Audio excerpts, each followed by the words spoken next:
Bonjour et bienvenue dans ce premier volet d'une série de 3 à propos des 16 types de pertes identifiés par la maintenance productive totale. Les 16 types de pertes pèsent sur la performance des machines, des équipements et des installations et affectent par conséquent le TRS et le TRG. La connaissance de ces 16 pertes permet de préparer des formulaires ou des applications pour compter leur occurrence, leur durée et donc la réalité de leur impact. Il s'agit de quantifier et de comprendre la nature des causes qui dégradent le TRS. Les 16 types de pertes de TPM sont répartis en 3 familles et dans ce premier volet, nous traiterons des 8 pertes liées aux équipements. Veuillez noter que leur ordre de présentation ne suggère ni un classement par fréquence ou par importance, simplement la reprise de leur présentation traditionnelle dans la littérature.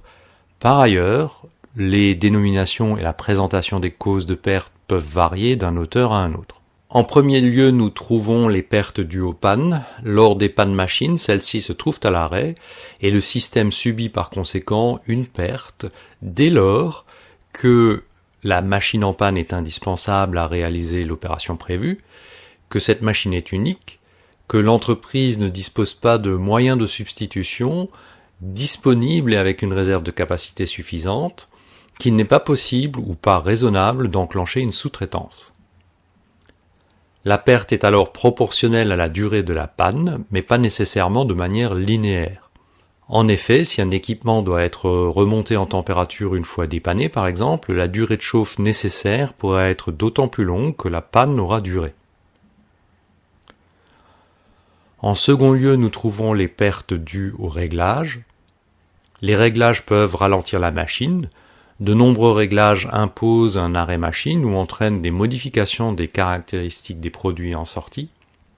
Si ces modifications rendent les produits impropres à continuer leur chemin, nécessitent de les retoucher ou de rebuter la production, c'est également une perte. Certains réglages sont inévitables et font partie du processus de production. Il faut néanmoins viser à les réduire au juste nécessaire et surtout réaliser des réglages bons du premier coup afin de ne pas être contraint de les multiplier. Troisième cause de perte, les changements d'outils, les changements de série, les changements de format, etc. Chaque fois que l'on passe d'un lot de production à un autre ou d'une série à une autre et qu'il faut modifier les outillages et réglages, il y a généralement arrêt machine et perte en termes de temps productif. Le changement de série, même s'il est gammé, ne devrait pas être intégré dans le calcul du TRS comme un temps alloué, mais être considéré comme une perte et traité comme tel. En effet, les changements prennent souvent bien plus de temps qu'il leur est alloué, et si les changements sont faits plus rapidement que le temps alloué, ce gain n'est pas toujours exploité pour la production supplémentaire. La méthodologie SMED se concentre spécifiquement sur les performances de changement de série afin de minimiser le temps productif perdu. Il faut également considérer changement d'outil au sens littéral lorsqu'il est nécessaire de changer périodiquement un outil de coupe par exemple. Les pertes dues au démarrage se manifestent sous forme de retard, de lenteur, de montée en cadence trop lente ou encore de succession de démarrage et arrêt. Les causes peuvent en être très diverses, mais tout comme les pertes de temps en changement de série, il s'agit le plus souvent de problèmes liés à une mauvaise organisation, le manque d'anticipation ou de synchronisation, que de problèmes d'ordre technique. Dans cette dernière catégorie, on trouve fréquemment les durées de mise à la bonne température, de montée en pression, d'atteinte de la cadence nominale, etc. Il faut également vérifier si les pertes dues au démarrage ne sont pas dues à des déficits de compétences des personnels ou à des mauvaises pratiques. Les micro-arrêts sont ces arrêts machines trop courts pour que cela vaille la peine de les mesurer individuellement et auxquels on affecte une durée par défaut de manière forfaitaire. Si la fréquence des micro-arrêts est importante, ils sont généralement très agaçants pour les personnels et peuvent représenter une part non négligeable des arrêts machines. Les chargements-déchargements de pièces sont parfois considérés comme des micro-arrêts et des approches créatives sont testées pour en réduire la durée. La marche à vide est un cycle machine sans approvisionnement et donc sans que l'opération prévue ne s'effectue. Un exemple est la machine à encartonner dont une partie du cycle s'effectue sans qu'aucun carton ne se présente. Typiquement, les mouvements mécaniques pour abattre les flancs sont continus, alors que le remplissage du carton est asservi à la présence effective du carton. Les pertes dues à la sous-vitesse ou perte de cadence sont des ralentissements par rapport à la vitesse ou à la cadence nominale prévue.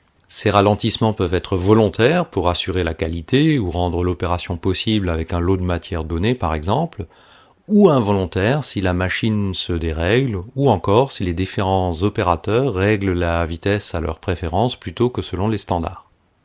Les pertes dues aux défauts et aux retouches relèvent plus généralement du manque de maîtrise de la qualité.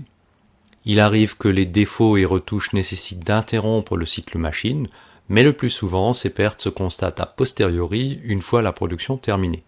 Il est alors fréquent de mesurer la non-qualité séparément du TRS et il est rare que celui-ci soit corrigé rétroactivement. Cela n'empêche pas d'intégrer ces données dans l'analyse des causes de perte et les travaux d'amélioration de performance. Nous arrivons finalement au 8e type de perte de cette famille centrée sur la machine. Ce sont les pertes dues aux arrêts programmés et à la fermeture de l'atelier. Il s'agit là de pertes d'opportunité, pertes qui ne sont avérées que si le marché est effectivement demandeur des produits et que l'entreprise subit une perte d'opportunité de vente. Si le marché est saturé et ou que la demande n'impose pas de faire tourner les machines, le temps non nécessaire commercialement sera mis à profit pour des interventions d'entretien, d'amélioration ou converti en changement de série supplémentaire pour réduire la taille des lots et donc des stocks. Ce sont alors des arrêts programmés. La connaissance des différents types de pertes permet à celles et ceux qui mettent en place un suivi de la performance au travers de l'indicateur TRS de préparer des formulaires ou des applis de recueil de données sans avoir à expérimenter au préalable pour les découvrir par eux-mêmes. Dans le second volet de cette mini-série, nous aborderons les pertes dues à la main-d'œuvre. Si vous avez trouvé de la valeur dans cette vidéo, n'hésitez pas à le faire savoir et à la partager. Merci pour votre intérêt et à bientôt pour un nouvel épisode.